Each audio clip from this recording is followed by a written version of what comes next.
Today on the ScreenBlast podcast, we'll discuss trailers for Elio and Kraven and give our full thoughts on The Flash. This is the ScreenBlast podcast. I'm Bryan Swan, joined alongside Martin. Hey. you tricked me. No, he pointed at me. No, he was going to start with me first, and I pointed at you. Well, he was like, I want that responsibility. And, of course, the guy that's laughing right now, Mark. We're both laughing. A.K.A. We're both guys. You're both guys? We're both guys laughing. Mark, a.k.a. you're both guys. So, right. Canine biscuits. Canine biscuits? So what was everyone's reaction to that darn cat? I thought it was a pretty good movie. Mark, it was great until you showed me that it was an actual human movie. I was actually very fascinated with it being about just following a cat. Skimmed through like fucking 3 seconds of it. But I did like that scene where the cat is trying to eat the sandwich. That was cute, because my cat does do that with me with my food. Yeah, I just sure every cat tried to do that with everyone's food. I don't know. I just thought that was cute. I don't know what the hell Disney was considering about this movie, because it didn't need a plot at all. They could have just followed the cat for 2 hours. Because when I saw it was like over an hour, I was like, wow, is this just going to be about the cat? And it's not. And I don't give a fuck about these humans. I could care less about these humans. I would want to see a cat movie. Yeah. Oh, well, I remember, from my past life before I was reincarnated into 1995, when that movie came out, that movie was hype. I don't know where the fuck you're going, Mark. I don't know where to go from here. I don't know either, but I know that we can get into the briefing here. But before we do, of course, to support this podcast, please make sure to share it with others. Make sure to like. Make sure to comment if you enjoy it. And again, thank you for listening. This is new. Yeah, so there was obviously, Pixar always is sort of dropping a new trailer once their current movie comes out. We already have a new trailer or teaser or whatever you want to call it for Elio, which is the upcoming 2024 movie. There are actually 2 2024 movies. Did I already answer that? No, you didn't. You didn't tell us what it was. Inside Out 2. I used to be so enthusiastic about everything that would come out, but now it's I've been burnt so many times. It's when they now when something's announced, it's I don't know, man. I'll wait till I see it, because I don't know. I've been it's probably gonna be bad. My expectations aren't high anymore. Right. You haven't earned high expectations. Not at all. Wow. Not at all. It keeps you stuck there. So, and it kind of stinks, because, again, I think we all want Pixar to be in a place that they're doing their best. They're putting their best foot forward. Elio, though, Elio is their upcoming movie. What did you guys think of that? Because, so what I said, by the way, when this first dropped was I felt like this just was, you kind of get an idea, a soft idea for what it's going for.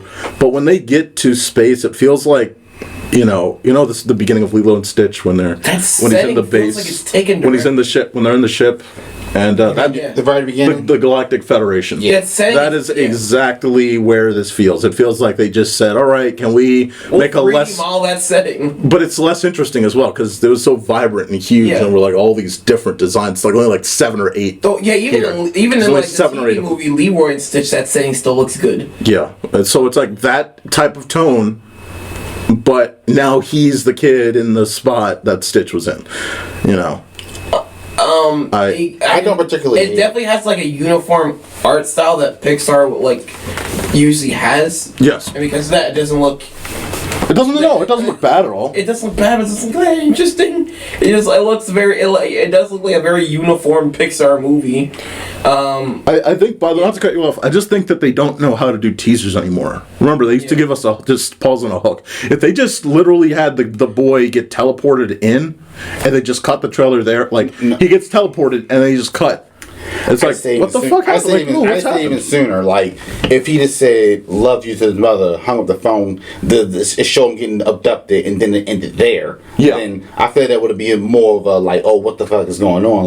That would be more to bring someone into watching it. Exactly. Like I said, I didn't hate that trailer. No, especially the beginning, the part I just talked about with his mom and him getting abducted. That part was. Well, it's just him. Yeah, no. When he was on the phone with his mother, and she was just dismissing him. Yes. And he was like, "All right, well, I love you anyway." And he ended up and I I'm getting abducted. That was the last thing I said to my mom. That would have been for more compelling.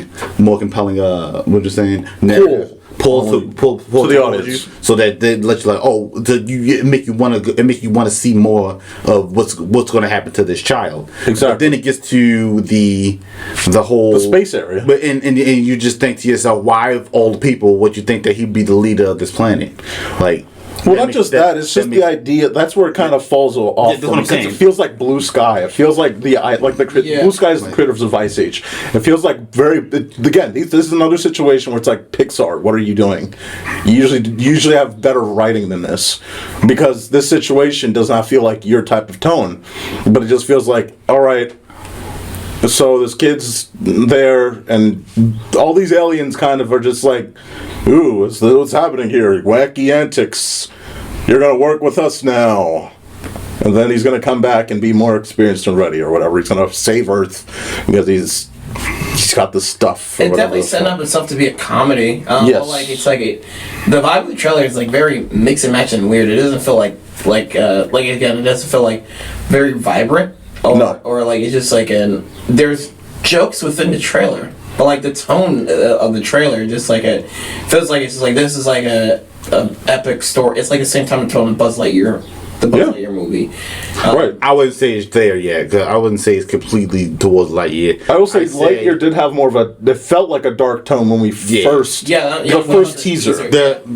Like I said, the beginning of the trailer with this Elio thing felt like that Lightyear. But then it got to the trial part and the whole nonsense that came after that. Yeah. Then you get to it like, okay, now I see what's going on. It wasn't wacky enough, but like there was definitely jokes there. There were. Again, they did the Chris Pratt Thor joke from Avengers that we've all seen. Why is your voice deeper? My voice is not deeper. This is how I've always talked. Like, okay. I mean, it's going to be funny for kids that haven't seen Avengers, and I'll laugh at that, I'm sure, but like... I thought it didn't make me laugh out loud or even chuckle, but like, I mean, I thought like the joke of like I ate my mother and like is that a thing you're supposed to do? And like no, it was just a me thing. Everybody was shocked. I thought that was funny. Maybe the delivery could have been better. Yes. Like I thought, like okay, that's a decently written joke.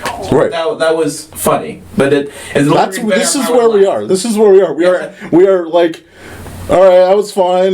That's Pixar right now. It's like, that fucking thing was kind of funny. That was kind of like, I just like even Onward had a more interesting premise. Because I remember the trailers for that. It's like, ooh, okay. Like they have one day to potentially get to see their. That's like, oh shit. All right. Can they do it? And like everything looked mystical, and the idea, the vibe of the world, and that's what I'm trying to recall. Is like that trailer. I was like, oh, and the van is like it's lived in. Everything about that world is lived in. It's like here, it just feels like, all right, random place on Earth, and then random spaceship, generic spaceship.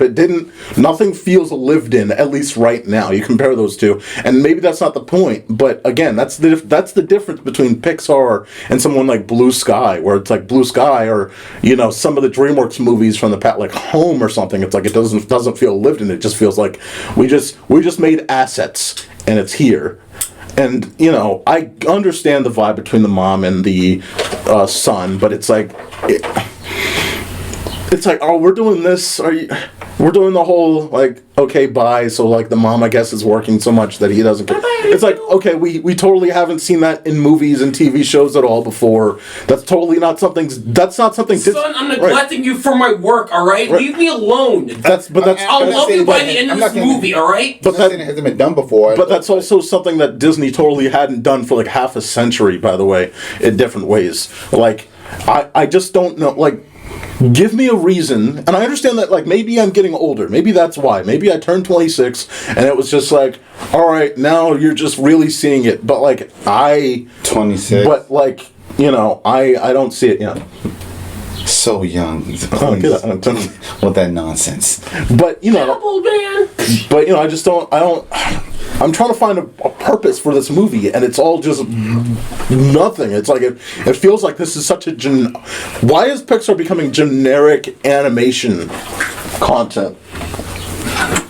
Because like, They were ahead for a long time, and now everyone is just like, they're not. Cause I think there was a certain time where everyone wanted to be Pixar, but now everyone is just finding their own thing, and now Pixar is behind with their own style. It's like, if you remember, like, because we all remember between like I'd say about 2010 to 2017, right before Snyderverse, everyone did the same sort of human CG looking animated character. And all these studios were kind of catching up. Blue Sky had the human CG character. Warner Brothers gave it. That's the thing that we were talking about with like Storks and what was it? Storks and someone else. I think it was Blue Sky had two movies that were like so similar looking, and it was like Boss Baby. Yeah, the Boss Baby. Yeah, and it was like, DreamWorks. and it was like. These CG characters are looking very similar. It's like there's no differences. Everyone's doing the same sort of... They're kind of different, but they're all doing that same CG human thing. And then Snyderverse came... Yeah, Storks was Warner Brothers animation, I remember. Right, but then Snyderverse came and just fucking... and maybe you could say Peanuts came first, obviously.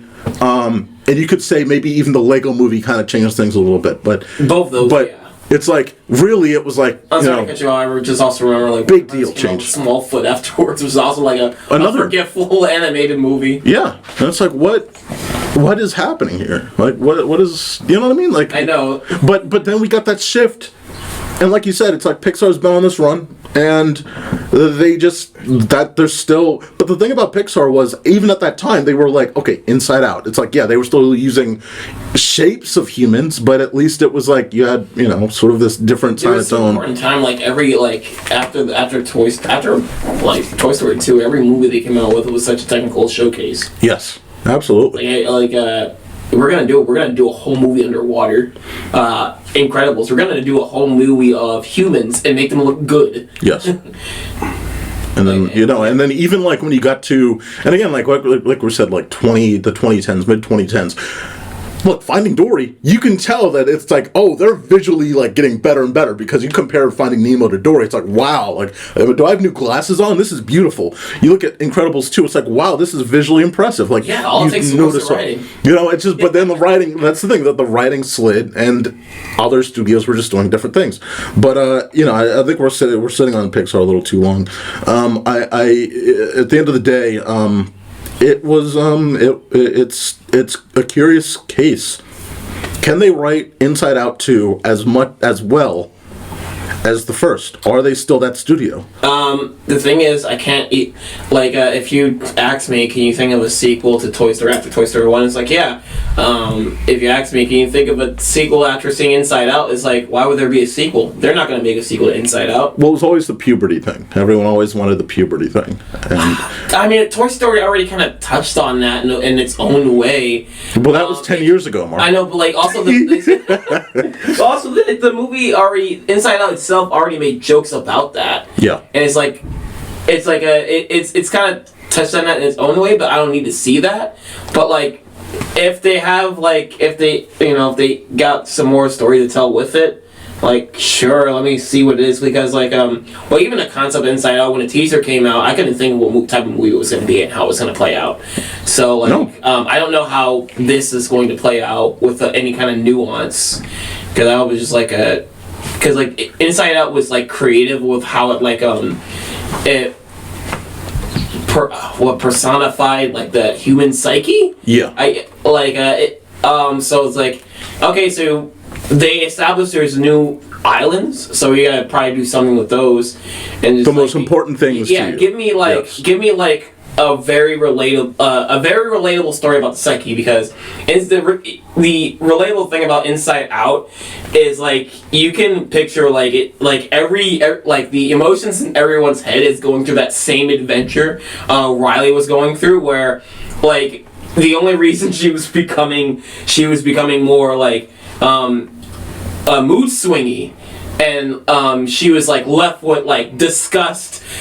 She was left with anxiety and disgust. Yeah. She was left with disgust, fear, and anger. Yes. Only because like joy and sadness were like somewhere else on a different adventure. Right. And that's kind of like it's connectable to a real life experience. Yeah, so like how, like what like puberty people during puberty go through. Yes. Like they go through the worst emotions before they rotate back to the better ones, and they grow as a person. Right. That's a good way to put it. That's a good way to review. That's a really good, like, small synopsis review of it. Yeah, so it's like, I'm curious, like, okay, so what nuances, I would love a new human, obviously, because obviously you do so much review. Find a new human.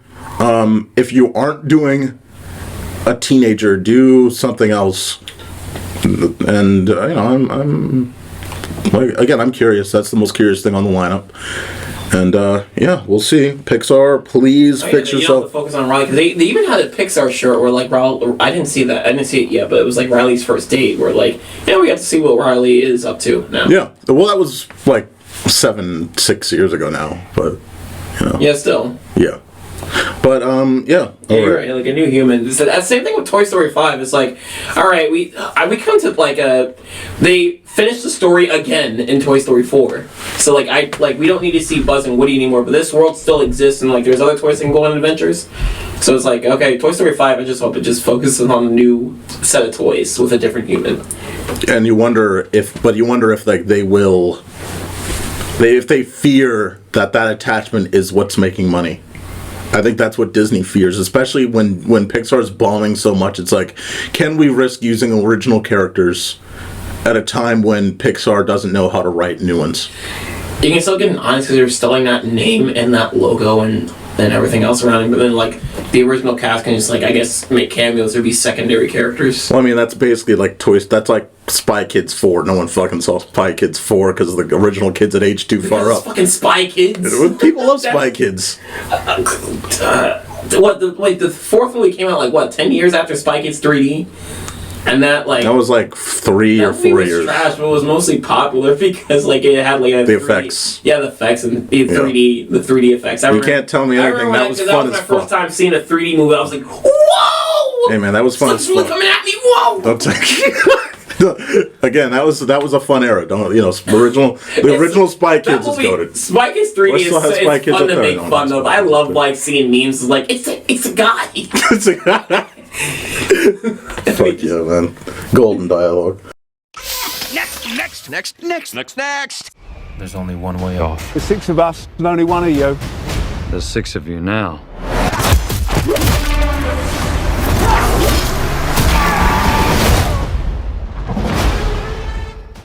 Though Sony is at an all-time high with Across the Spider-Verse's critical and financial success, they haven't let off the gas, of course, in reminding us that there is live-action Spider-Man adaptations of their villains. With a trailer for the new Kraven movie.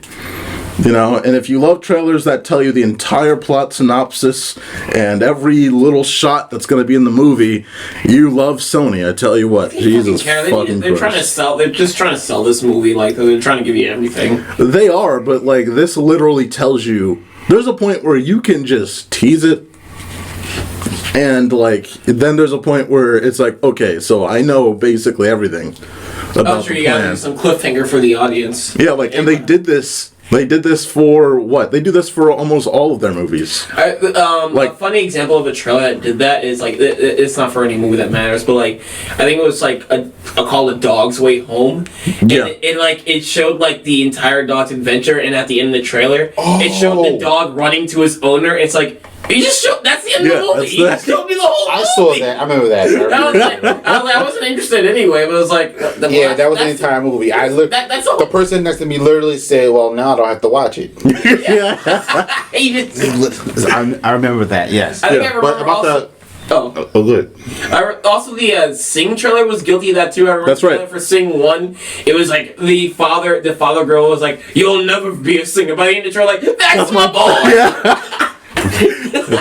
That's right. Yeah. About that trailer, Kraven trailer. Yeah, what do you think though? I like it and hate it. Right. I like the movie. It looks pretty. 100%. I love the slaughter. I love the violence. That was really good. Is this RPG-13? Yeah. That's a good question. But what I don't hate, that's not Kraven. Yeah, it's Wilderness. It's Wilderness John Wick. I thought you were gonna say Wolverine. No, it's Wilderness John Wick. That's John Wick of the Wilderness. Yeah. those people, Kraven hangs out with nobody except the people he uses to help him hunt, and they don't even help him. I don't know much about Kraven from the comics, but like my only exposure to Kraven was his episode of Spectacular Spider-Man. And what's interesting about like that Kraven is like the same thing interesting about Morbius is like he's an interesting villain to fight against Spider-Man because he's just like immortal. That's like really good. He like because Spider-Man fights against so many mutated type people, or so many like people with like weird high tech gadgetry, and it's like Kraven is just a dude, but he's really strong and he's really good at his shit. He's not just a dude. He does have a superhero. Oh yeah. And now in that same episode, he mutated himself. Yeah, that was you talking about Amazing Spider-Man. No, you talking about Spectacular Spider-Man. He did turn into that line on there, but not just that. He had like he's an Olympic athlete. I know he's an Olympic athlete. I know that he has like it's weird. It's like grass. Like some herbs that he takes that keeps him some kind of mutation. Yeah, it's not Captain America levels of strength, but it's literally like Morbius. He can bench press all of us. Is what I'm saying. But he's still like somewhat mortal. No, he's definitely mortal. Okay, so that's what's interesting about him still, though. Oh, okay. He's definitely immortal. He's a very advanced mortal. Yeah. But he's like less mutated than most of Spider-Man's foes. Yeah. And it's like that's what's like the main concept was interesting about him. That's the thing. That's the thing I like. Is this like an origin movie?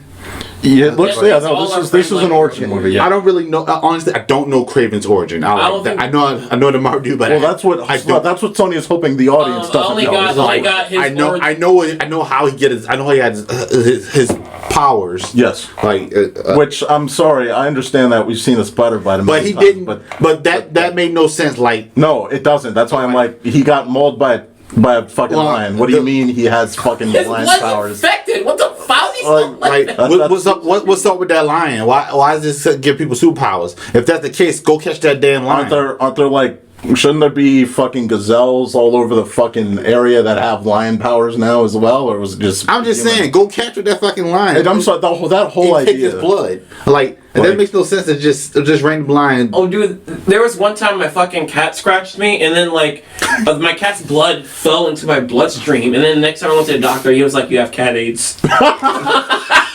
You have AIDS? Yeah. Done. Title.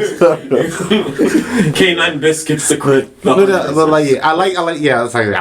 like the way the movie's looking. It looks really like something. I love the first half of it, and then it just kind of they keep going. Like again, there's like really good action sequences, but this is the thing that like you were talking about with what did we see? We saw the Flash, and you were talking about the fact that they do the shoe tap thing, and they show that, and so you know that he gets his powers again. Yeah, it's like they show all these things at different points in time, so you know that some of those are chronologically at the end of the movie. What I needed is just stick to like what Avengers and Infinity War did, which is, or not, Infinity War and Endgame did, which is focus on. Well, I should say which movie did that? Was it Endgame that focused on like they only had the trailer of Endgame? I think only had the first half. I think right, like they didn't reveal much of anything else. Oh, when they came to like those Infinity Endgame shit, they kept those shit secret. They would actually make fake. That's right. No, they would add characters. They would minus characters. They would just include whatever may or may not be there. Yeah, but that's why I don't like Sony's marketing team. It's like they always get it overdone. They overcook it. Because I don't need dialogue telling me, well, he got his powers from and like in the background, you kept hearing dialogue. It's like, stop telling me shit. Just, I'll figure it out. We'll learn. That's why I'm interested in the movie, motherfuckers. Well, I mean, it's like if you're gonna put extra characters in there, and it's gonna be in the middle of the movie. Like, don't show me in a trailer because I'll like in the trailer, it's like I can show you why they call me the Rhino. It's like you could have kept that secret. You definitely could have. That's not gonna sell the movie because whoever knows who the Rhino is probably only remembers it from Amazing Spider-Man 2, and he wasn't that big, so no one gives a fuck. Yep. So like I would like if I was watching the movie and like who is this dude? Yeah. And then like he puts on this mutant shit and he was like also, but the Rhino. Like, oh, it's the Rhino. Okay, I don't like that at all. The inclusion? I don't like that he transforms like the Hulk. That is not Rhino. This whole movie Rhino is just Rhino is stuck in that form. He can't turn back to human. Well, Sony is really doing it. This is the whole problem with. Remember, we talked about this last year. It's Yeah. like, with Morbius, it's like, can they just understand that they have something really special in Spider-Verse and not fuck up everything else? It's like everything else they do, they somehow fuck it up. Venom was fine the first movie. Then they rushed Carnage out in the second one. They rushed that shit and they ruin it. They did Morbius bad. They're doing this like, it looked kind of interesting, but it's like, do I trust Sony with anything other than Spider-Verse? Fuck no. If I go into this movie with Kraven, I'm going into it for all the action stuff I seen. Yeah. That whole I know it's super like fucked up, but I did like that part where he's getting mauled by a lion. Yeah, so it isn't like I really thought it's like because it really looked like he was getting mauled. It did. By a lion, and I was like, that looks pretty cool. Absolutely. The fact that he lived and no one tried to stop the whole time was like, oh, that's kind of fucked up. That's something interesting. They're just gonna Someone watch him clearly get should mauled. have shot him, like shot the animal. Yeah, and I'm like, this looks like something interesting I would watch. Like watching someone get mauled by a lion and everyone else sitting around watching. I can't believe that this is the same Sony that makes Across the Spider-Verse. It just does not make sense at all to me. Like, how the fuck is it you make this? It's literally well, like that's Sony Animation. it's like They're starting to fuck away from the real Sony. right, but it's like Days of Future Past, and then Dark Phoenix. It's like, oh fuck. It's like, or no, Days of Future Past and then Fantastic Four the following year. It was like, Jesus Christ, how the fuck you guys really screwed that up? Oh yeah, like I don't mind these, like, they keep making villain movies where it's like their own thing and they're making a certain type of movie and it's just like they're using the basis of the character of this type of villain that was Spider-Man, but there's no crossover. The problem with Morbius is like it was also like, besides it being a bad movie, it was also advertised like this is going to be a whole universe. There's crossover. Hey, look, there's the Vulture from Spider-Man: Homecoming, and he's behind Spider-Man the video game posters. And it was like it was hinting towards a universe. This looks like it's its own thing. It doesn't hint towards a universe. There's some elements from the Spider-Man universe. Aha! From You didn't see the post-credit scene, did you? For the Kraven movie, you didn't see the post-credit movie, did you? The post-credit scenes, you didn't see him? I saw for Morbius. For Kraven, you didn't see him? The movie's not out yet. We're just talking about the trailer. Dude, I'm telling you, man, you didn't see those. Oh man, you didn't see the post-credit scene. You're talking about for Morbius? For Kraven, Like in Morbius, there's a post-credit scene. For no, I'm talking about for the. Oh, you're saying that they're gonna have a. That's exactly what I'm saying. Of course, they're gonna tie it in. It doesn't look like that way. I don't know what the movie is yet, but from what that trailer looks like, I mean, it doesn't. It feels like it's gonna be included into that universe, though, doesn't it? Because I mean, look, they already they're putting Rhino in this bitch. It's the way to shoehorn him into like the Sinister Six. I guess. So were they sinister against? Like, they're sinister against everything but Spider-Man, I guess. Like, I don't know. What's a Spider-Man? It doesn't exist here. What the fuck is that one? I guess he's in the Prowler universe. I like how in the trailer, like, they emphasize the shot where he's like surrounded by a bunch of spiders. And it's like what does this mean? He doesn't like spiders. I wonder what that means. Did you notice this is the same guy that was in Bullet Train? Cool. Okay. Yeah. He's getting more work. Yeah. Good for him. Good for him. I wish I was making as much money as him. All right, no props to him. All right. On this like fucking minimum wage. This is also the guy that plays as Kick-Ass, by the way, Aaron Taylor Johnson. Oh. Kick-Ass. That's cool. Thank you. I was about to say, like, no one gives a fuck. Yeah, about Kick-Ass is great. Yes. I wish I made as much money as him. We can say that about everything, motherfucker. Jesus Christ. I wish I made as much money as Elemental. I don't give a fuck. I'll take that $30 million and I will walk away. Like, yeah, I don't care. All right. All right. You good? Yeah. All right. Let's get over to The Flash.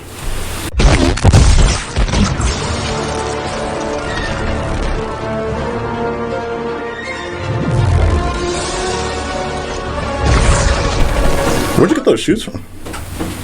They look very comfortable. Yeah, they look nice. They are. It's steel toe though.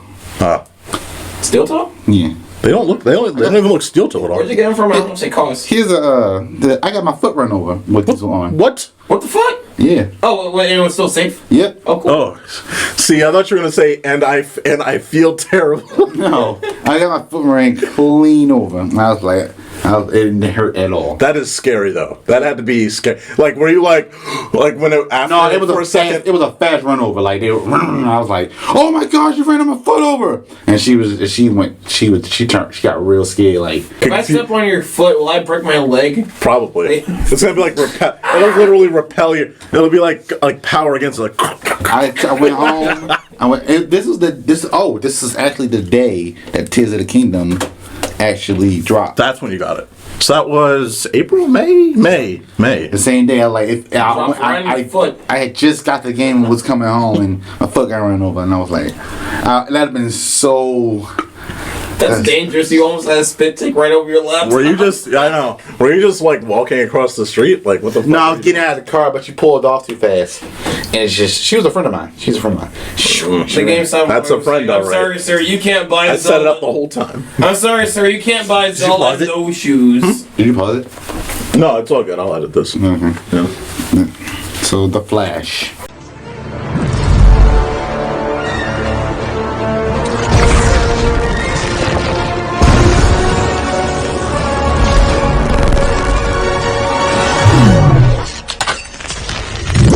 This is the second to last movie in the Snyderverse, which of course started back in 2012 with Man of Steel. And the original planned release date for this movie, you know how far back the original planned release date for this movie was? March of 2018. Jesus. Yeah. So, and of course, then it had a release date push all the way to 2022, and then it was pushed back again to where it is now in mid-2023. Production hell? Production hell? Yeah, this was, I haven't heard anything about the Flash's chaos. I only know what the guy did. Yeah, Ezra Miller's been an asshole the whole time, and also the universe was just in the middle of original chaos. release date for this movie was September 12th, 2001.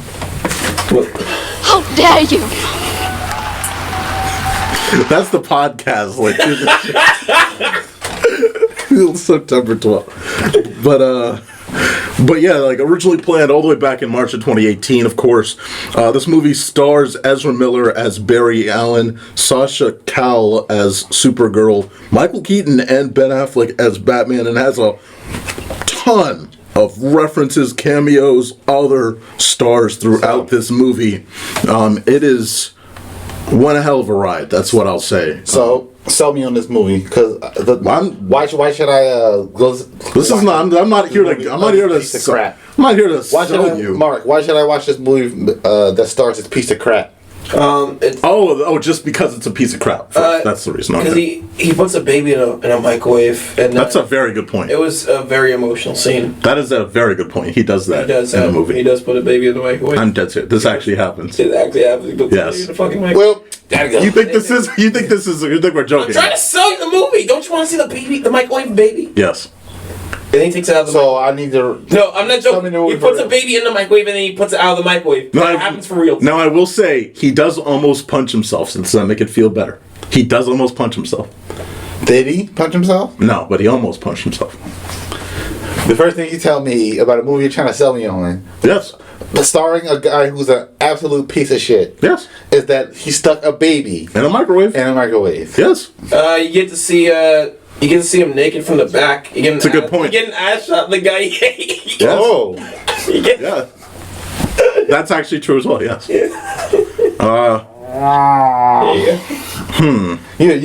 I guess you guys do not know what sell is, because what we are selling you the movie. I don't know what you want. We're giving you all the good perks of this movie. Okay, so here's the reason. Okay, the genuine reason why you see this movie is everything but Ezra Miller. This movie is a really fun theatrical experience, especially in at least a semi-packed theater, which I don't know if this movie's gonna have after next weekend. But after it's a solid journey. Like, that's the key about this movie. It's like you're dealing with all these interesting cameos, these interesting ideas that you never will see ever again. Obviously, you have Michael Keaton back. If you want to go and see that for a reason, it does a really good job of tying the Snyderverse in a bow.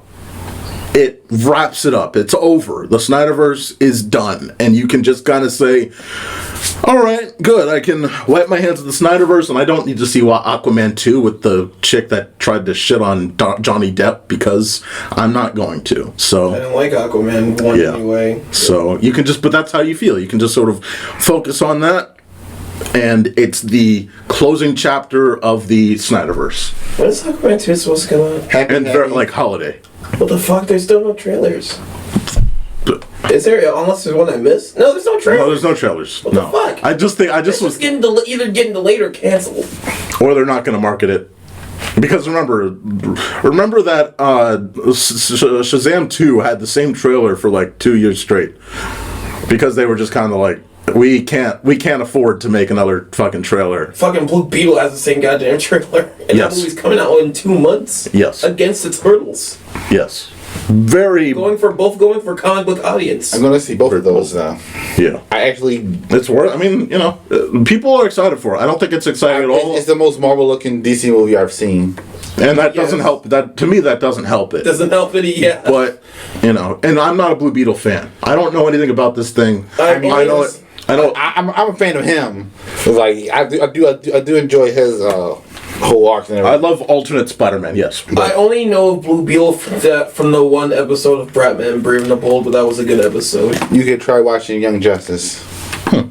Again, I do love alternate Spider-Man. Right. I think it's great. One day I'll put on the watch list. This is his 57th show. Just the first 2 seasons. But I think I've seen like an episode of 52nd, New 52. It's not a popular show, but I've seen an episode of Justice League Action and with Booster Gold in it, and he's funny. And I heard like Blue Beetle and Booster Gold hang out. Well, there's a Booster Gold movie. Older one is not Jaime Reyes. Not Jaime Reyes. That stinks because Booster Gold is coming to the Gunn universe. Oh, that's gonna be fun. The James Gunn universe. Okay. Booster Gold is funny. Yeah. I will say, people keep saying Chris Pratt. It's like he's done with Please don't make Marvel. And they say that he's a good funny. They keep saying, hey, he's like perfect for it. Oh my god. Why is he Garfield? Of all things, you Garfield. You brought up Garfield. Of course. Oh boy. Why aren't you happy? Fine, he can be Mario, but what the That is so strange that he got like great. He has some of the most important voice roles of the history of cinema. It's crazy.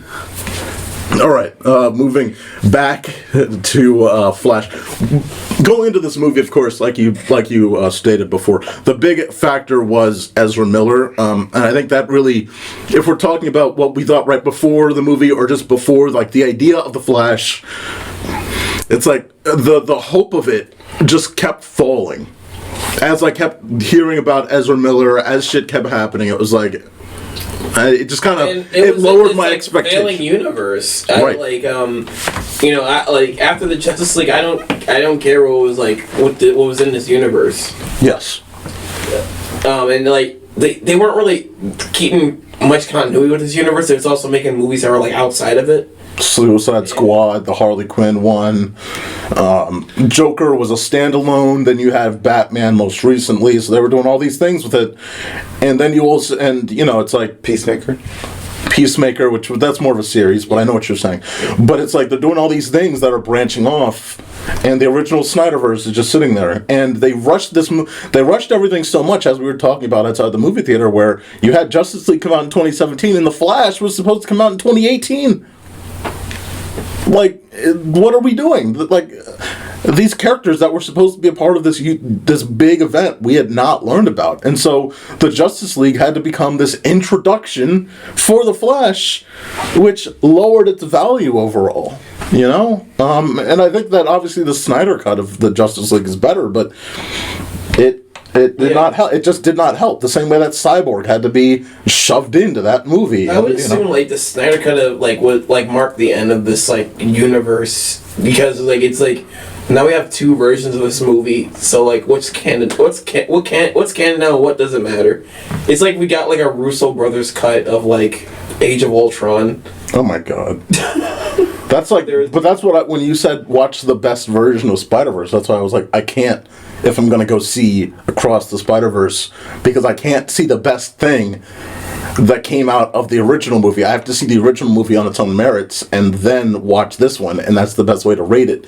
Because if I watch the best version of this movie, I'm going to come in and like it might affect the way that I think of Across the Spider-Verse. You know. And so I think you have to use the tendency of the original, even though the original is worse. Yeah. You know, potentially. Are you talking about me selling you on the dimensional cut? Yeah. No, I was not selling it that way. I was saying like it's an interesting watch. I'm not saying dimensional cut made it better. I'm saying like the dimensional cut is interesting. I see. Because I know you already watched the original one like more than twice. Yeah. So it was like, yeah, try to watch the dimensional cut for something new. I see. But like I already watched the original Snyderverse like a billion times. So I was like, I'm just gonna watch the dimensional cut before I watch the new movie, because I already know what the new movie's like. And when I was comparing the new movie to the old one, I was talking about the original cut. I was not talking anything about the dimensional cut. I was just saying like, hey, it's interesting. There's some interesting facts about it. Well, you kept bringing up the fact that like, what's his name is like, he's got a bigger. And I was surprised it wasn't one in this movie. It's still not important in this movie. It's like, I was surprised. There's no time in the Across the Spider-Verse. I'm still surprised they didn't write it in. I don't know if there's like probably a different treatment of this movie. Maybe I'm gonna buy the DVD, so hopefully maybe there's some deleted scenes and absolutely where it was like in it and they had to cut it out again. But it's like I was not trying to sell it that way. I see. I can't wait for the 3-pack big Blu-ray digital DVD of all 3 movies together. That's the worth it one. You got to get all 3, and then it has a big Spider-Man thing on the side. Oh, you mean the 6-pack? The 6-pack, yeah, where it comes in. You know. That's gonna be like great. You need like 3 extra discs for bonus features. Right. Fuck yeah. Like what? Like, okay, man, I'm just. Well, like when fucking DVDs used to have like a bonus disc for bonus content. Yeah. I want that times 3 for each movie. You know what's annoying is Rogue One. I have the Blu-ray for that. It does not have the commentary.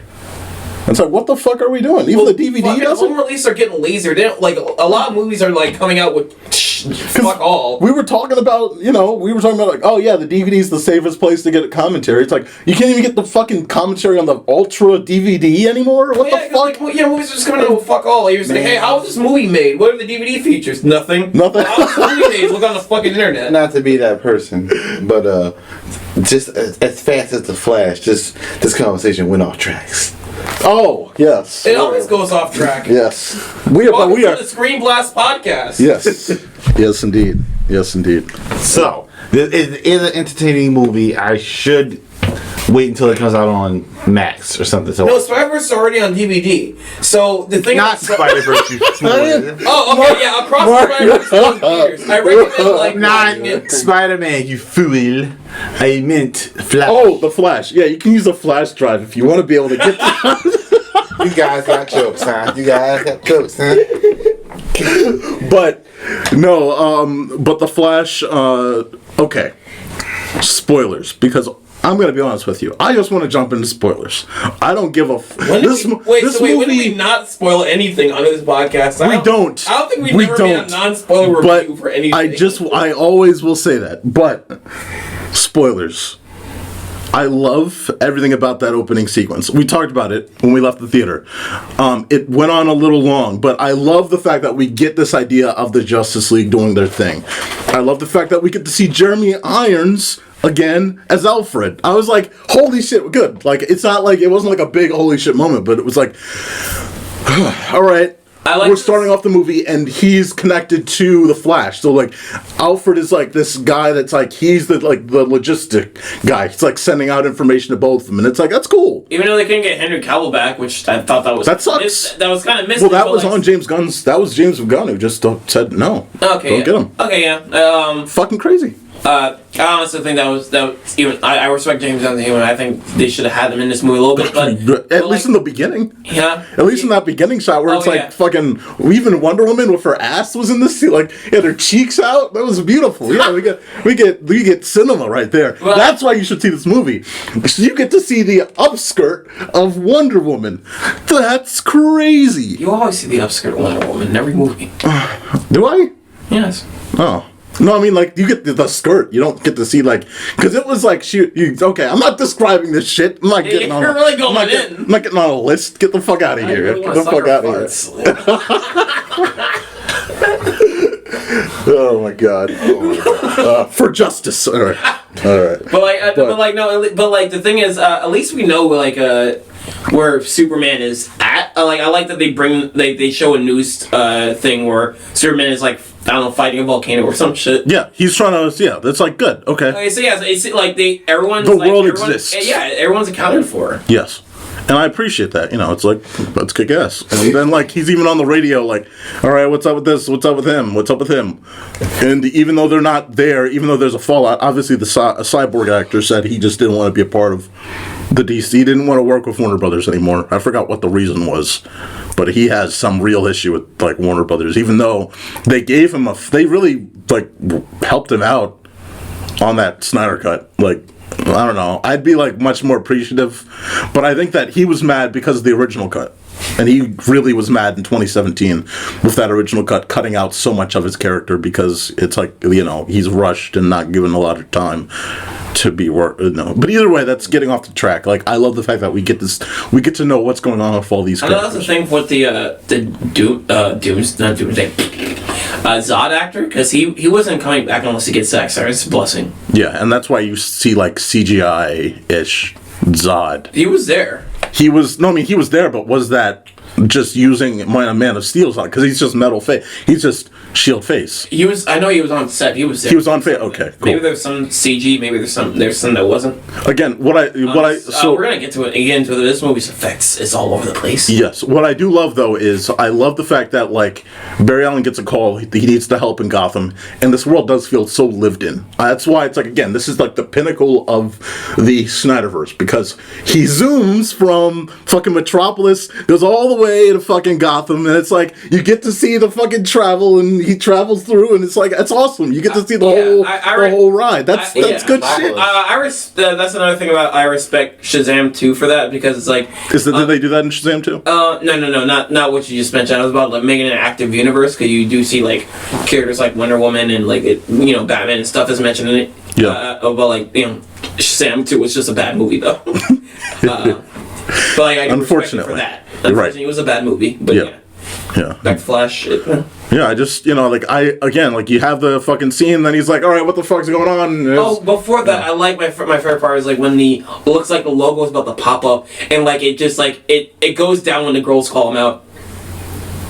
The logo, he was about to start running, and then you see the logo. Yeah. The Flash. That was a funny gag. That was gold. Yes. It was like the Flash. And like, there's some really good just cinema-worthy like reaction moments. Like, ooh, all right, that was A+. Good for you. Even the intro logos, like where they did the time warp thing. It's like, you put some effort into that. Look at you guys. You showed logos I haven't seen since I was a kid. I appreciate that. And the president did the old-fashioned DC logo where it was like Green Lantern, Cyborg, Superman. And it's like, no, it's just the DC. Just DC. That's how you know the Snyderverse is over, because that was the last bit of what was supposed to be that Snyderverse idea of his Justice League. And I guess even other DC movies just did that. Like even Teen Titans Go had their own parody of that logo. That's right. Weird. Some of the animation stuff does that too, because the Harley Quinn show. Harley Quinn show did that? It starts with that logo every episode. That's weird then. I don't know. I guess they're just reverting back then, or it was just easier to do the time warp. It was just a definitive DC logo, because like even before like Marvel Studios had their own logo, every Marvel movie was just like that comic flip. Yeah, it was. Yeah, I remember. Yep, absolutely. Timeless. That's why it's cool to still see it with Spider-Verse. Oh yeah. You still get to feel like you're in 2006 again, with all the Marvel flipping pages. But you have that's a good point. You have the fucking the fucking sandwich, the peanut butter or whatever the fuck. He's like, I need energy. I'm getting a call. I need energy. I need help. Can you just pass me some fucking food? And of course, like, I do love the dynamic, because the dynamic of the coffee shop guy and that, like, I'm not trying to go through the whole movie, but it's like, there are just pieces to this where that's funny. That's like, I've been there, fucking asshole, like, well, it's fast. Look, do you need fucking, like, relax, man. Calm the fuck down.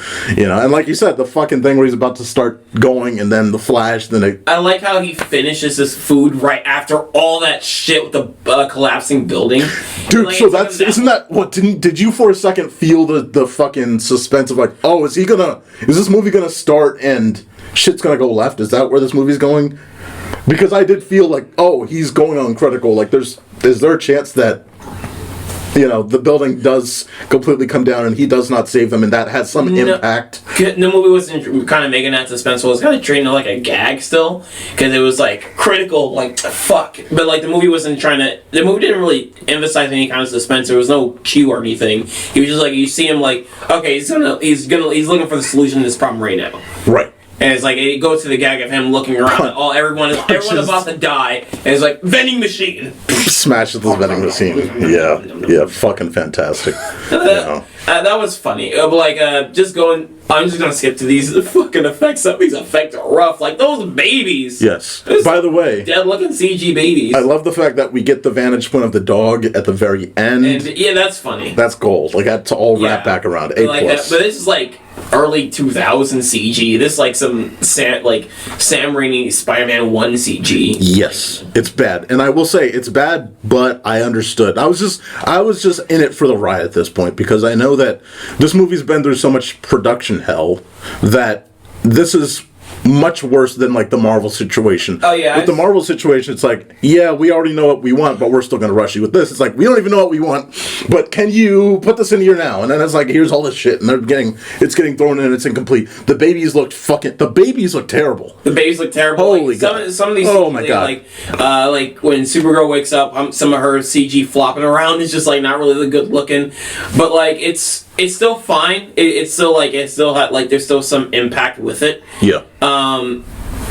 The only time the CG took me out was those ending cameos of like it was cool. It was cool that it was referenced, but like the CG Nicolas Cage look. I could give a fuck if the CG looked bad. It didn't even look terrible, because look, you had his face, you had the hair. It was the fight. It was the fight. I couldn't. Dude, it exists. It's here. The CG. What was it? What was that? 60s Superman? Yeah. The 70s. That looked awful. No, that took me out of the movie. That looked awful. I don't give a it's one of those things where it's like, these are all just, to me, it's like, all right, these are time ripples. It's not like... They should have showed footage or like some kind of image, like the 60s Batman wasn't actually there, but it was like... I honestly thought it should have been like... film footage instead of... Yeah, because like, when it didn't like make the movie worse, it just like... When I saw it, I was like, ugh. Yeah. That one, it just looked imposing. It was worse. It was worse. I'm sorry, but that was just bad. But I will say, Nick Cage didn't look terrible. It just felt like... He didn't look terrible. The thing is, they could have easily gotten Nicolas Cage. Well, he's way old, though. And, you know, it's like one of those things where they didn't... I mean, you know... He doesn't need to look a Pacific way, because that movie doesn't exist. That's a good point. The point of that is just like, it's a reference to people who know about cinema. Yes. Who know about that story, the Kevin Smith story, The Fallen Superman. Right. And I just think, you know, it's again, it was good to see it. That's all that mattered to me, was like a studio acknowledged it, because it didn't need to be in there at all. And that's the first time they acknowledged it. It's not? Yeah. So it was Nicolas Cage played Superman in Teen Titans Go the movie. That was their It doesn't fucking count. Get out of here. It does count. Because it doesn't look like Nicolas Cage. It looks like a Teen Titans Go version. Well, that was their. They even mentioned that was like the reference and behind the scenes material. Oh my God. But like that was their reference to it. Or else they wouldn't do it. That's fair. I just, you know, I whatever. Yeah, I just, you know, when I think about this movie, I think about cameos, think about, you know, special moments. The Keaton stuff was very nice. And I love the fact that this all wraps back to Man of Steel. Whether it's Barry Allen talking about the fact that he couldn't save people during the attack of Metropolis, like he's there on the ground.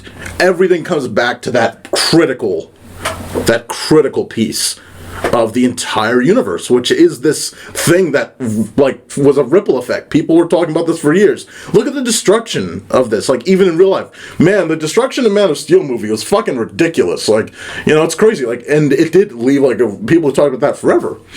And it was just so great that this movie that sort of ties a bow on the entire Snyderverse tied it by using the original movie.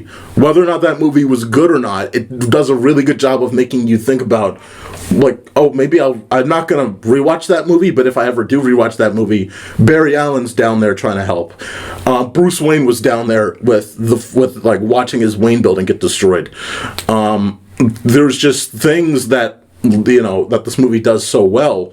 You know, you have Zod come down, and like whatever you think about the CGI of the Zod attack, I just thought it was fucking good. I'm there. I'm enjoying this movie. It's a summer blockbuster, and I didn't care. I was all for it. Messy CG didn't bother me because that messy CG is like throughout most of Because even did you notice they did the zooms too with the Snyder cut of the Man of Steel? Yeah. At certain points they did the like that. Like they referenced that in the film making. That's like inside baseball. That's a lot of these DC movies aren't like critically received for their CG. Oh fuck no! A lot of them have messy, especially those early Snyder movies. Like a lot of them have like messy CG. So yes. It's like this kind of blend in with the rest of CG, with the rest of DC EU movies, and it's like I didn't mind that too much. Yeah, I think a lot of this movie, the way it handles his action is like really well done. Yes. Ezra Miller is like, I don't like him as a human, but he's good. He's a good actor. Yes. He's a good actor in this. Yes. I know. Absolutely. It hurts our guests. We were all hoping that he was gonna suck. I'm gonna be honest. I wanted to hate him. Yes. So much. No. Yes. I wasn't hoping he sucked. I just know he's a piece of shit. Yes. I've heard that he did really well playing as Flash. This is a much better job for him than the Justice League, which gave him, very little to work with. Yeah. Plus, that he does a good job at playing two people. Like, yes. He's actually Absolutely. good. Like he's a good actor because he's actually good at playing against himself. Absolutely. Because something clever they do is like, he actually goes back in time to like an earlier to a part where he would be like a high schooler at the or college kid. He's college. Yeah, 18. He's 18. Yeah, he doesn't realize it because he goes back, tries to stop the murder, comes back up, but he doesn't come back up far enough. Because he thinks he's back up in current, but he's in fact at 18. He's supposed to be at like 25 or whatever. Yeah, something like that. So, yeah. But, my bad, go ahead. Yeah, but he's really good at actually playing against himself. Yes. And it, I had to keep reminding myself, like, oh yeah, this is the same actor. Absolutely. It's insane how well he just sinks into both Barry Allen's. I know it's probably gonna be a hot take for a lot of people. I think this was done way better than Gemini Man, and I don't like Gemini Man. Way fucking better. Oh my god, no, no, and it's not even like I saw it on the TV like years later. It's like I don't fuck it. They were all gloating about the fact like, hey, look at this technical achievement. It's like it was put in theaters with like a 60 frame per second version. Yes, and it's like terrible. But this, it's like okay. Like fuck, what do I care about frame rate in movies? I don't care. And then, by the way, this movie they do really good physical hijinks for a movie that has two of the same person together. Oh yeah. At the same time, there's like some really goofy stuff that you just don't usually see. Like I can't imagine how much it costs to do that chair rotating scene where they have them both spinning around. How much editing did that take? How much editing did they have to go and like? All right, we got to make sure. I think I heard they had two actors and had to impose a face on one of them. I see. Which that makes way more sense. I mean, technology has gone much.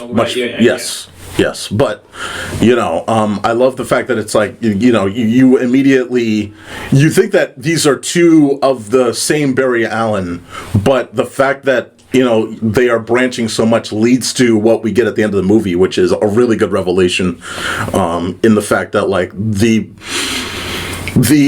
you can't call him a villain because he's not really the villain of the movie, but the creature that appears is actually just the variant of himself that is just trying to go back and fix it. And it's so good. You know what I mean? Like, it's so fucking The good. Black Racer? I don't fucking know. Dude, I don't know anything about the Flash. I don't know anything else. You'll watched see the it. Flash- He's not black. He's not black. Oh, it's Reaper. It looks old zombie like. Kind of. But not. He's more. I don't know. I watched I've been seeing the Flashpoint animated movie, which is really good. But like, the only similarities between this movie and that is just like Flash goes back in time to save his mother. That's it. Okay. Oh, that's it. That's the only similarities between this movie and that. Only similarities. I thought you said only differences. My bad. Right.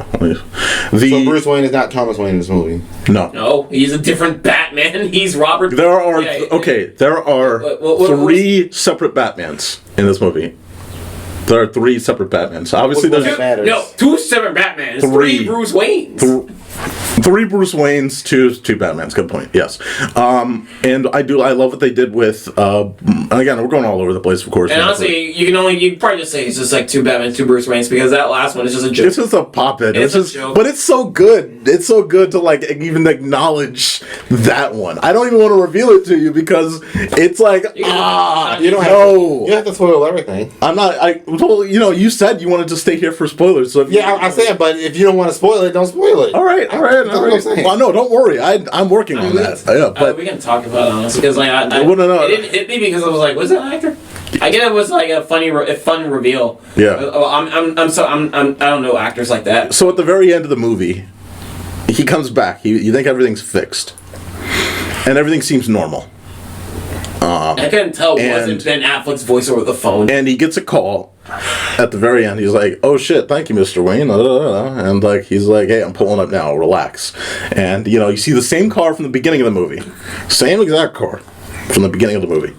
Pulls up, gets out, and you see that Barry Allen's like, and a little like, what the fuck? And then we get a shot of him, and it's George Clooney.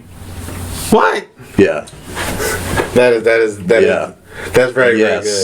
Yes. But wait, and he says Bat, and he's like, and so of course Ezra Miller is shocked. Like Batman, he's like, "What the fuck's wrong with you? Like, why are you saying this out loud? Like, what is wrong with you? You like, okay?" Right. But so just a little thing. But that's like an unnecessary, but it was good. When you include someone like George Clooney, which means that universe is now like without Ben Affleck, obviously.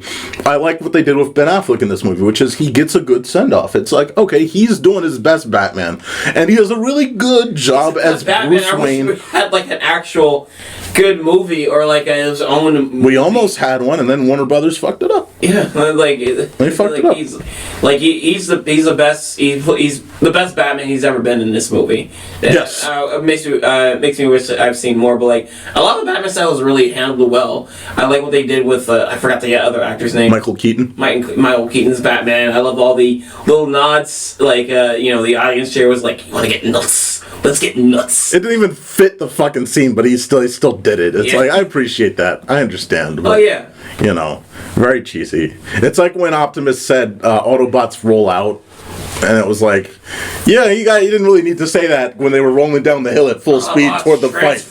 Like, we already knew that they were rolling out down the fucking hill to fight. Like, you didn't need to say it, but, roll this joint.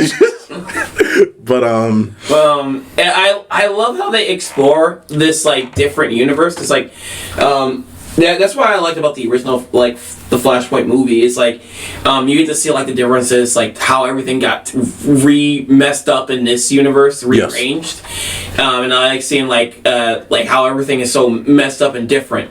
So this is something I wish we would see more in Doctor Strange.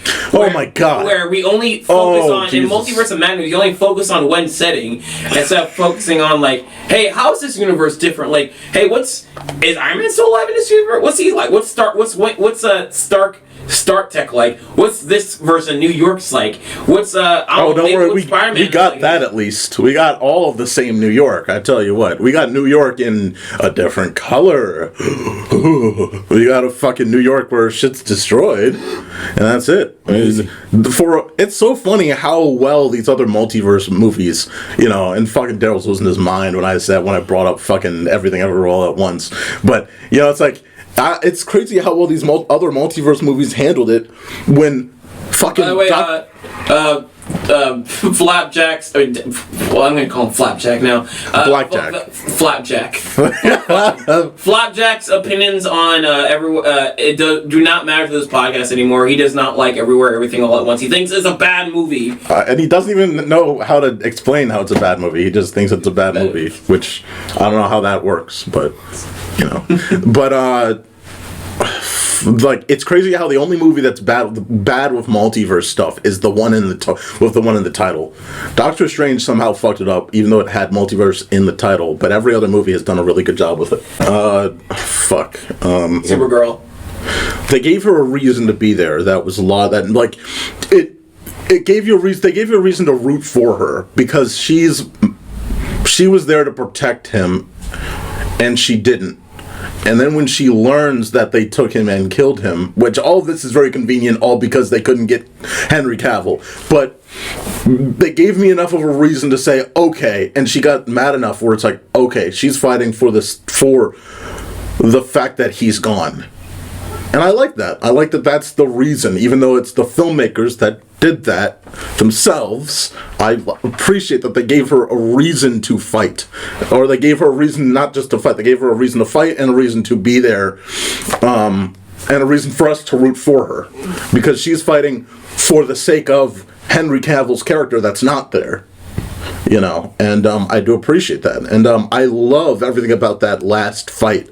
I love the way that Batman goes out. He's trying to, he knows that it's over. He knows it's the end. I love that more than Luke Skywalker, at least. Although he also says, stop trying to save me. It's like, oh wait, how would he know that?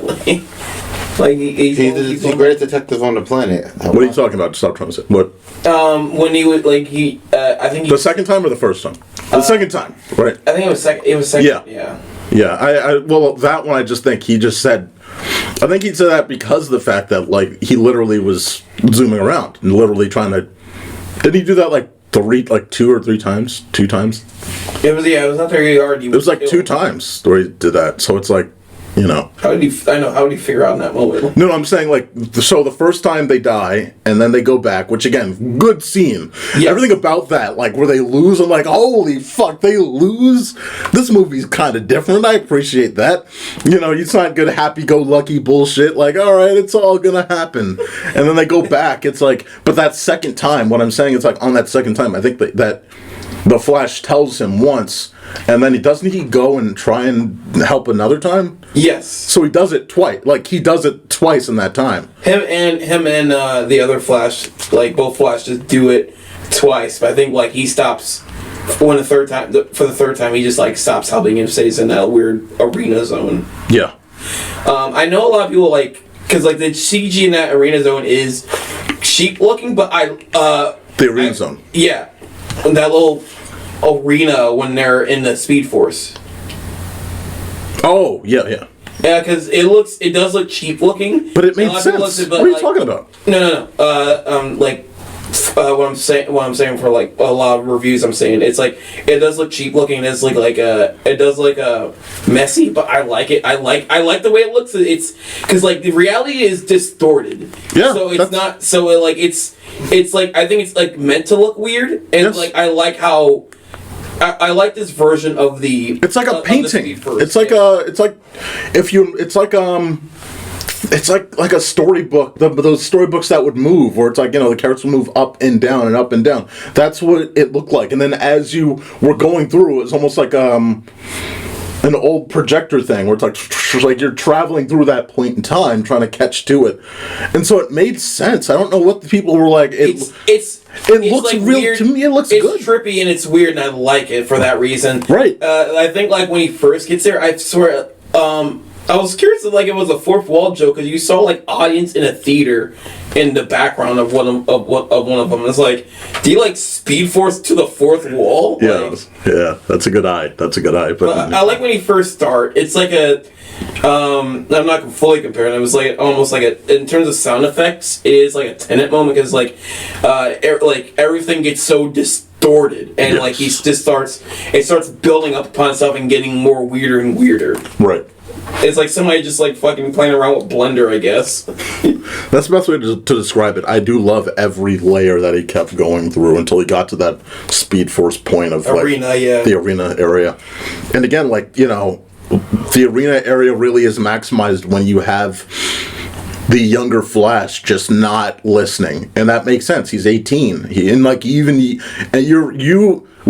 know the movie's doing something right when they have you connecting with older Barry, who's played by Ezra Miller. When you're connecting with Ezra Miller in that moment, like, bro, chill out. He's right. Like, when you're feeling that every time he's going back, and like he's trying to go back and shit's not happening, going back, and like you see that in the arena. You know what I mean? Like, and you're seeing that, and he's getting worse and like getting impaled. And he comes back by fucking speed, like, oh shit, he's got shrapnel in him, and it's like, dude, this is getting to the point where it's almost scary. And then you see the fucking what he becomes, and it's like, oh fuck, man, like that is, I don't know who came up with this, but this is really good. You know, this is a really good journey for this character. Like, yeah, I thought this whole movie was fun. Yes, this is like a fun superhero movie. I wouldn't put it top tier, and like for people who wasn't interested in seeing this movie, mostly because of Ezra Miller, I'm not gonna really try to sell this to you, but like if you're open to try to like this movie, like go ahead. But like it's nothing you really need to watch. You sold me. it's just a good. It does interesting things with time that, like, you know, it does really interesting things with time that I didn't expect to see. You know what I mean? Like, it's very impressive in the way that it portrays so many things. Yeah, man. I just fuck, man. It's a good movie. It's a good movie. It's not like a great movie. To relax. It's a good movie. It's like I'm leaning toward, like I said, 7. I think before. Yeah, it's like 7, but it might be like 6.5 because the CGI. But I don't know. 7 because I mean it's probably one of the better Snyderverse movies. So what I was hearing, this entire conversation you guys are having, I sound like something I would watch, but I am on that. It's not the Winter Soldier. No, it's better than Eternals. I am on that whole. It's better than Eternals. No, I'm not talking about the movie itself. I'm talking about the actor. I'm still on that whole. I don't want to give. Fuck Ezra Miller. Yes. Yeah, no, fuck him to the. It is very even though as the advertising trying to make it a Batman movie, it's very much like a Flash movie. It's very focused on the Flash, which is I found surprising because everything was making like it's a Batman movie. Go see it for Batman. Look at the posters. It has Batman. So I apologize to both of you. I will be waiting until it comes out on Max to actually. That's fair. Yeah, that's fair. Yeah, don't apologize. That's not our problem. That's WB's you problem. Apologize to me. Yeah. You owe me a lot of apologies, buddy. It's not me or him. Anyway, when you see this movie, you now understand why they said way back in 2020 it's much more expensive to recast him than to release this on Max. Like, you could see immediately, once you see this movie, you now know why they could not release this on Max and why they couldn't recast him. Because he is too important to the whole movie. I mean, but they're on the fucking tax write-off spree, so they could have like did this. This was like way too expensive. Batgirl cost a fraction of that. You know, this had to be, I think this cost literally, it said it was $200 million, and that was back in 2020. So it's probably as expensive as Avatar Way of the Water, you know? I'm not sure if like James Gunn hyped up this movie because I think I remember. Yeah, yes. This movie's amazing, but also. Well, what is he gonna not? He's not gonna say like I can't. Well, also apparently they showed this movie to Tom Cruise, and he was like, "This is one of the best movies I've ever seen." I'm like, "What the fuck?" Dude, he got involved in a cult. Like, as much as I like Tom Cruise, he's not the best. He's the same cult Ezra Miller made. He's not right. He's not the best mindset to like put your mind. You know what I mean? Like, he's not the best like person to like have a good direction for. So, yeah, man. I just trying to advertise like Tom Cruise saw our movie and he said it was fantastic. That's so stupid. That's so stupid. But. Again, like I do want to bring up again. I just want to say, like, literally, young Barry Allen stuff where he is sitting there and he's a different vibe, like has a different vibe entirely, and they're talking about just, again, they had fun with this movie. They had the Back to the Future stuff where it's like, no, it's this guy. You know, and it's like, you know, just ideas. Like, they had fun with, like, the ideas. Like, you know, that had to be a fun scene that they were shooting. Like, who can we name drop just casually? Like, Footloose isn't Kevin Bacon. Kevin Bacon's a part of fucking Top Gun. Kevin Bacon, yeah, Kevin Bacon is in Top Gun. They didn't show anything except for, like, the Marty McFly tattoo. Yes. But, like, it is fun to imagine, like, all those movies with, like, those mix and match actors. Yeah, a Kevin Bacon Top Gun, the original Back to the Future guy, you know, and people were confused. It's like, how is that possible? Because it's back in time, but Batman explained it. It's like, the way that time worked there was literally that it didn't just swing, it literally swung the whole course from, you know, forward time and backward time. Like, it, I like that explanation. It didn't make it, even if I had more questions, it did explain their rules and what they're going by. So it's like, okay, I can go with that. Right. Yeah. And also, again, I like all the mix and match aspects of this new universe, of how, like, Gotham apparently is, like, one of the safest places ever now. Yes. And, like, Wayne Manor is just, like, not in business. He's just like, it's just like, there's no Alfred. It's just this mansion he lives in is just rotting. Yep. And Batman is just like, he's not a businessman anymore. He's just like a homeless dude in his own house. He's just chilling, like, he has nothing to do. Yeah, that was a good choice. You know, there were some really funny scenes with, like, again, the younger Ezra Miller, the younger Flash, Barry Allen, where it's like he's figuring out his power. And again, this is the thing about this movie where it's probably going to stay at a 7 because it does a really good job of balancing this tragic tale while still being a Flash intro story, while being a multiverse movie. You know, and introducing a couple other characters into the mix. And it's chaotic and it's messy, but it does those well enough to be understood. And I think that's really good. I think that's a respectable. I'm not saying the movie's really good, I'm saying that's really respectable that they could do that. Because, you know, you get the scenes where he's figuring out his power, where young Barry Allen's figuring out his powers because older Barry Allen lost his powers. And, you know, it's like he's falling through the fucking, you know, it's like he's trying to sense through shit and trying to figure everything out. And, you know, it's like, ooh, you know, this is fun. I like a lot about this because, you know, it's like Spider-Man trying to figure out his powers. Like, you know, so it was cool to see that. And, you know, it was a cool journey. So, you know. Yeah, like, this is probably definitely my, I don't know what was in the top 3, but I can definitely say it's in the top 5 of, like, my favorite current DCU movies. How many movies are there? There's not even like. I like Birds of Prey and There's only like 12 movies or 10 movies. I like Birds of Prey and the Suicide Squad. You put Birds of Prey above The Flash? Birds of Prey was good. You're being serious? You didn't like it? I never saw it because it looked like it was bland as fuck. Try watching it. All right. It's good. It's right. fine. I just like bland as fuck. I thought I didn't want to see a Harley Quinn. I thought so too, but I wanted to go see it anyway, and it looked like, oh, this was a good movie. Well, I'm sorry. The last movie was the original Suicide Squad, and then this is a Harley Quinn special. I don't give a fuck. Like, all right, have fun. Good for you.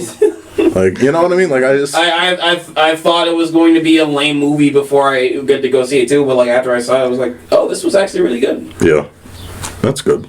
All right. I'll watch. I'm not saying it's amazing, but I'll watch Birds of Prey over The Flash. I'll say in the mainline hero stories, it's probably one of the best. Oh, the main hero. No, I'm just saying, like, out of the main line, like, I'm thinking, like, you think of Superman, Batman v Superman, fucking Wonder Woman, easily the best. Justice League, Aquaman, Zack Snyder's Justice League. I'd say Zack Snyder's Justice League just gives you a lot of promise and potential that will never be there. Yeah. But I like it a lot. I'd put that at, like, number. Out of all those movies, I'd say I put it above all those. the Flash above all those. Yes, because it's like the best of those characters. It's the most consistent movie of all. It's the most consistent, but it's also the best of all those. Like you finally get a real sense of what Snyder's vision was, and it does a good job. It does a really good job of giving you the presence of that world. I think it's like the most emotional of those because I felt for like the Flash's character like when he was like going back in time for his mom. Fuck yeah, Jesus Christ. Now it's like an inside joke with us, like, don't forget the tomatoes. Don't. What a shit situation. You just can't. You can't stop. You can't. Yep. You can't save. You can't save people ever. They just can't get rid of. And again, like we were talking about outside the theater, that just reminds me. It's like you can't. Both this and Spider-Man have that. Spider-Man Across the Spider-Verse deal with the scenario of like you can't do both. You just can't do everything. You can't save everyone. Like, I appreciate that, and they both do it in their own ways, and they both do it very well, and it leaves you at some point potentially emotional. And it's good. It doesn't, because the scene with all those universes colliding, I mean, it's not that bad, but like somebody I saw a comment saying like what could have been done better was like the Flashes are like running through scenes of like those old movies and like they're either commenting on it or like they're like digitally inserted in there. Yeah. And like I think that would have been cooler. Like they're running past like Ben Affleck Batman holding a bomb and it's like that was that guy holding a bomb? Like like they're running past like Nicolas Cage's Superman and they actually like comment on him and he comments back or something like that. Right. Well, Nicolas Cage is he has the same voice that he had 20 years ago. He'll be fine. Yeah, he can do that. So they could have easily interacted. That's the thing. They didn't really interact or anything. No. So I think they could have handled the cameo part a little bit better. Yeah. It was cool that it was there, but like I think it could have been done better. I feel you. Yeah, I definitely agree with that. Like, as much as I defended the CGI, the cameo scenes, I definitely preferably would have had them, like you said, zoom through those things, be in those scenes. Actually interact with them. And, that would have made it for potentially a better experience. But, again, I just think The Flash... It's not bad. It's just, and it's carrying a lot of weight. It's carrying the finality of the entire Snyderverse, as well as introducing us to the Flash, really, which is crazy. Truly introducing the Flash, not just popping him in the Justice League, but truly introducing him. And it does a good job of introducing us to an asshole, but I would watch it again. Later, not now. I'm not in a rush to watch it again, but I'd watch it on Max eventually at some point in the future. If somebody wanted to watch it, I'd watch it. I wouldn't mind watching it again, but not on my own time. Again, I'd watch if I had to pick up a DC movie to watch again. Easily, it's James Gunn's Suicide Squad. And Fuck yeah. Second in command is like probably Birds of Prey. I can watch Birds of Prey again. I need to see it first because I can't believe Birds of Prey is. I didn't believe it either before I saw it. Jesus Christ, I can't believe it. Me neither. I can't believe it. Don't bring it here. I saw it in the theater and I was like, that was pretty good. Holy fuck! I was expecting that to be some bullshit.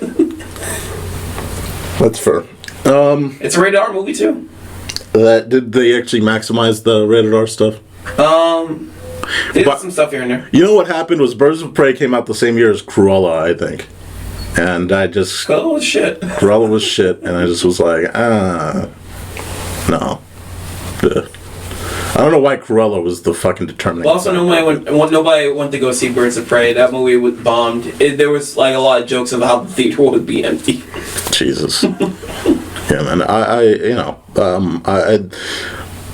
It sucks that they finally figured out how to tell an interesting story in the Snyder universe, but at the very end of its life, it sucks because with the Snyder Cut, Justice League, and this movie, it makes you want to swim in this world more because they really do a good job of defining the places, Metropolis, Gotham, the fucking heroes, You know, you're used to the actors that are portraying these heroes now. You're used to Ben Affleck. You're used to Gal Gadot.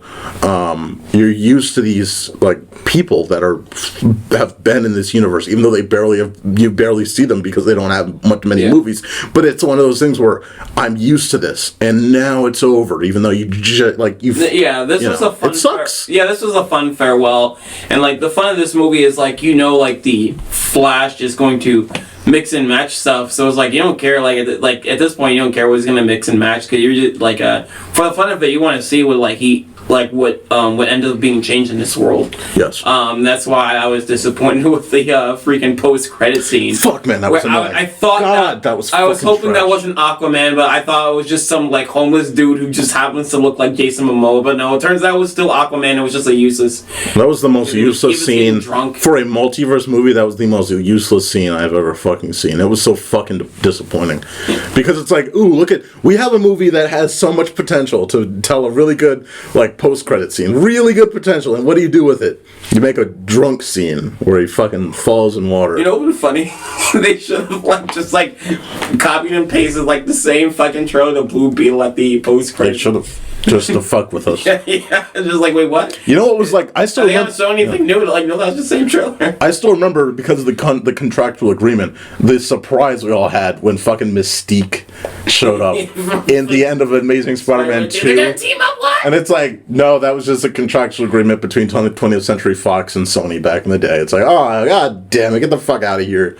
That's so stupid. But it was like, that was at least a surprise. That'd be like if Marvel, if you got a trailer for the Marvels at the very end of this. No, but here, what the fuck? Here was something that was stupid. I remember, because Endgame came out for a re-release in theaters, and it had no post-credit scene. So Tom Holland was at the beginning of the movie. He was like, "All right, guys, stay tuned for the very end of the movie, because there'll be a exclusive trailer for Spider-Man: Far From Home." And it's like, that trailer is on everywhere online. Why did anybody stay after the fucking movie?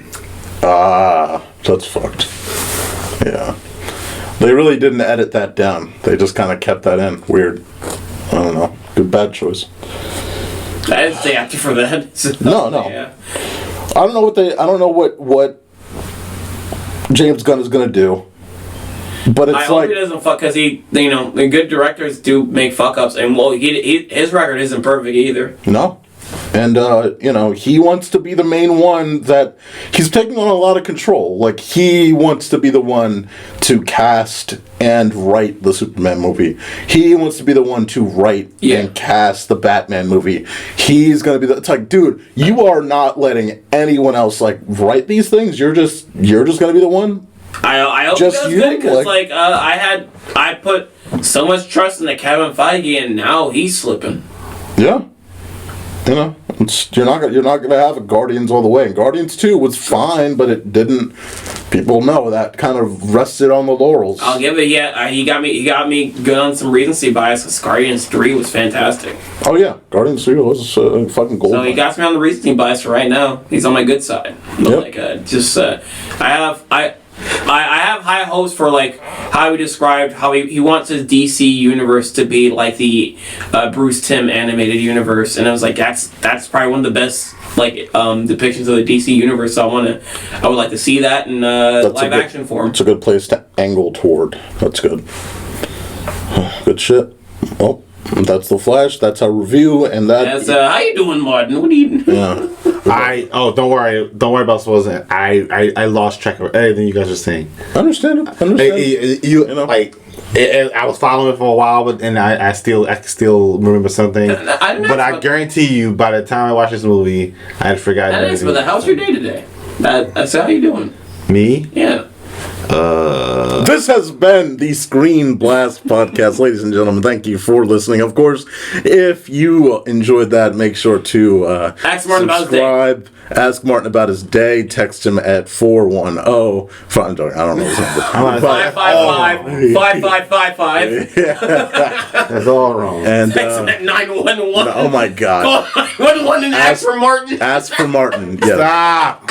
I was quiet. I was being nice. But you guys make fun of me at the end. Martin, what have you done? The phone lines are held up. I can't call through the fire. God damn it. Everyone keeps calling. Everyone keeps calling us. Ask for Martin. Who is that? But All right. that's fine. My real name, not mine. Yep. All right, guys. Thanks for listening, and as always, stay tuned for more. You really don't even know your tagline. Log on, everybody.